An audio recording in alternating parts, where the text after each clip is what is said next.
Walang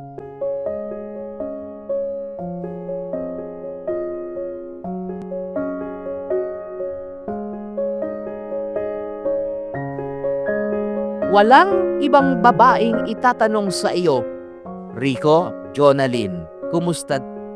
Rico, kumusta na si Jonalyn? Hindi mo pwedeng sabihin sa harap ni God, Lord, hindi niyo ba nabalitaan?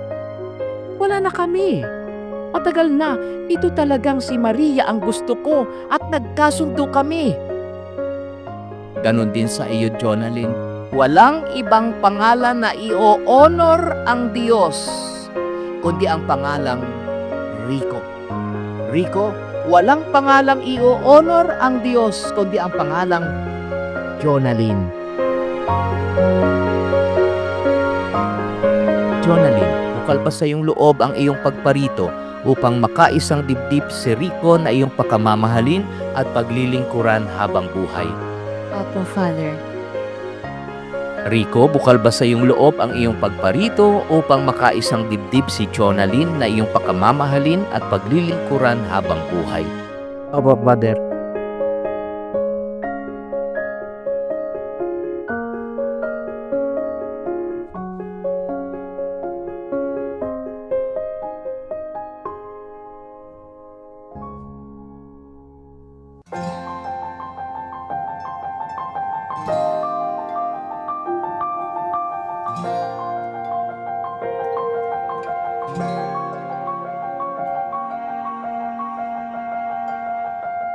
Di mo ba alam na ikaw lang ang hinihintay, na ikalaw ang baso para mabasag ang katawan? Siyempre, kinakabahan. Kasi kagabi pa lang, marami na akong iniisip.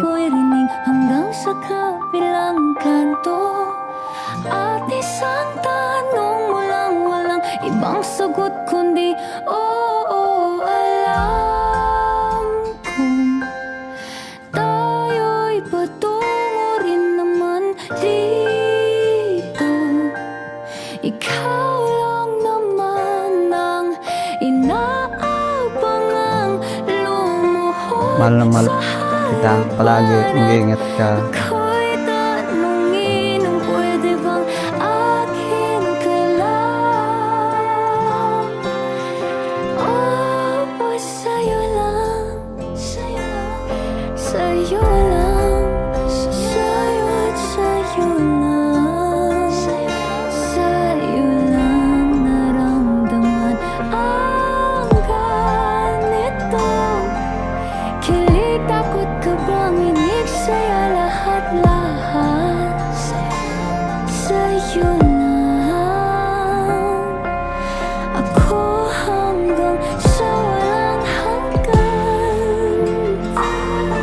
Sa'yo lang, sa'yo lang, sa'yo lang.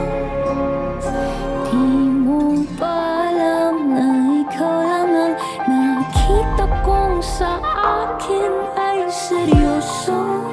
Sino ba naman ang di mahuhug? Mahal, Ang ngiti you are my person, my inspiration, my love, and everything. I cannot wait to spend a lifetime loving you. Tayo'y patungo rin naman dito. Ikaw lang naman ang inaabangang lumuhod sa harapan. At ako'y tanungin kung pwede bang akin ka lang. Oh,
gusto mo.